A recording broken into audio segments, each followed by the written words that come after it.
તો ફ્રેન્ડ્સ, આજે બપોરના જમવામાં બનાવ્યું છે ગોબી વટાણાનું શાક, રોટલી, આમાં છે છાશ, આમાં છે શક્કરટેટી સમારેલી અને આમાં છે સારેવડા. તો ચલો થાળી કરી લઈએ. તો ગાઈસ લઈ લીધી છાશ, આમાં લઈશું શક્કરટેટી,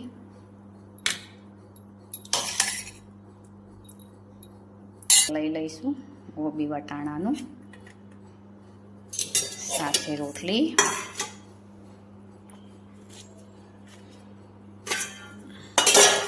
થોડા લઈ લઈશું સારેવડા. છાશમાં નાખ્યો છે મસાલો. તો ગાઈઝ એકદમ સાદું અને સિમ્પલ જમવાનું, ખાવાની મજા પડે તેવું. તો જુઓ મિત્રો, થાળી તૈયાર છે. તો ચલો મિત્રો, જમવાનું જમી લઈએ. વિડીયો ગમ્યો હોય તો લાઈક, શેર અને સબસ્ક્રાઈબ કરજો.